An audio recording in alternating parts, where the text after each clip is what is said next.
കൊല്ലം Kulathupuzha oil palm എസ്റ്റേറ്റിൽ തീപിടുത്തം. തീ കൂടുതൽ സ്ഥലങ്ങളിലേക്ക് വ്യാപിക്കുകയാണ്. ഇതുവരെ തീ നിയന്ത്രണ വിധേയമാക്കാനായിട്ടില്ല.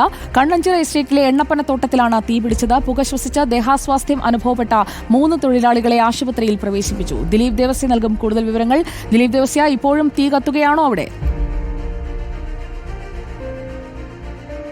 സുജിയ, ഇപ്പോഴും പല ഭാഗങ്ങളിലേക്കും തീ കത്തുകയാണ്. വലിയൊരു കാര്യം പറയേണ്ടത്, ഇപ്പോൾ തീ പടർന്നു വന്നുകൊണ്ട് മറ്റ് ജനവാസ മേഖലയിലേക്കടക്കം എത്താനുള്ള ഒരു സാധ്യത കണക്കിലെടുക്കുന്നു. അതോടൊപ്പം തന്നെ തീ മറ്റൊരു മേഖലയിൽ വനമേഖലയിലേക്കും തീ എത്തുന്നു എന്നുള്ളതാണ് ഉള്ളത്. മരങ്ങളിലേക്ക് തീ പടർന്നാണ് നിരവധി മരങ്ങളിലേക്ക് തീ പിടിക്കുകയും ചെയ്തു. അങ്ങനെയാണ് തീ വലിയ തോതിൽ കത്തിയത്. അടിക്കാട് വെട്ടാൻ ടെൻഡർ ക്ഷണിച്ചിരുന്നു, കുറഞ്ഞ നിരക്കിൽ നൽകുകയും ചെയ്തു. പക്ഷേ ഈ അടിക്കാട് വെട്ടിയിരുന്നുണ്ടോ എന്നുള്ള കാര്യങ്ങൾ വ്യക്തമല്ല എന്നാണ് ഇവിടുത്തെ നാട്ടുകാർ പറയുന്നത്. ഇപ്പോൾ നമ്മളുടെ എൻ്റെ പിൻവശത്ത് കാണുന്ന ഭാഗത്തെല്ലാം തന്നെ ഈ ജനവാസ മേഖലയിലേക്കാണ്. ആ ഭാഗത്ത് ജനങ്ങൾ ചേട്ടാ, അവിടെ ജനങ്ങൾ താമസിക്കുന്ന ഏരിയയാണ്. അതുകൊണ്ട് നമ്മൾ അവിടെ കഴിഞ്ഞാൽ അങ്ങോട്ട് ഫോറസ്റ്റാണ്.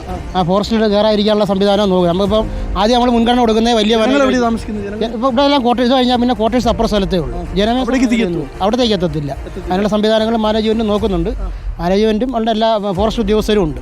കാര്യങ്ങൾ കറക്റ്റായിട്ട് ചെയ്ത്. ഈ പിന്നിൽ കാണുന്നതാണോ ഈ ഫോറസ്റ്റിലെ ഏരിയ? അല്ല, ഇതിന് ആ സൈഡാണ് ഫോറസ്റ്റിൻ്റെ ഏരിയ. അത് നമ്മൾ അവിടേക്കും തീ ഇപ്പോൾ പടരുകയാണ്. പടർന്ന് അങ്ങോട്ട് പോകുക. ഒന്ന് അങ്ങോട്ടും കൂടെ വിഷ്വൽ കാണിച്ചാൽ ആ തീ ചേട്ടാ ഒന്നും കൂടെ ഒരു തീ ഇപ്പോൾ ആ വശത്തേക്കടക്കം വലിയ തോതിൽ പടർന്നു കയറുകയാണ്. ഇത് വനമേഖലയിലേക്കടക്കം തീ കയറുന്ന ഒരു സാഹചര്യത്തിലേക്ക് എത്തുകയാണ്. ചേട്ടാ, ഫയർഫോഴ്സ് വളരെ കുറവാണ് എത്തിയത്. ഫയർഫോഴ്സിൻ്റെ 3 യൂണിറ്റ് എത്തിയിട്ടുള്ളൂ. ഫയർഫോഴ്സ് യൂണിറ്റ് വേണമെന്ന് മാനേജ്മെൻറ്റ് പരമാവധി ആവശ്യപ്പെടുന്നുണ്ട്. പക്ഷേ ഫയർഫോഴ്സ് യൂണിറ്റ് എത്തുന്നില്ല.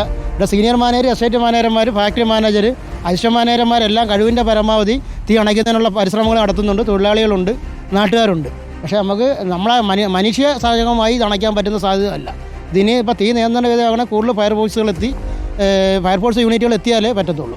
തീയിട്ടതാണോ അല്ലെങ്കിൽ അത് എല്ലാ വർഷവും ഇങ്ങനെ വരുന്നതാണ്. ചൂടിൻ്റെ സമയമാകുമ്പം അത് ഓട്ടോമാറ്റിക്കായിട്ട് കഴിഞ്ഞ വർഷവും ഇതൊക്കെ ഉണ്ടായതാണ്. ഇത് ആരും എങ്ങനെ ഉണ്ടായി എന്നുള്ളത് അറിയത്തില്ല. അതൊക്കെ ഇപ്പോൾ സമയം 6 മണി കഴിഞ്ഞ 13 മിനിറ്റ് ആകുന്നു. ഇപ്പോഴും തീ പടരുകയാണ്. ആ ദൃശ്യങ്ങളാണ് ദിലീപ് തത്സമയം കാട്ടിത്തന്നത്.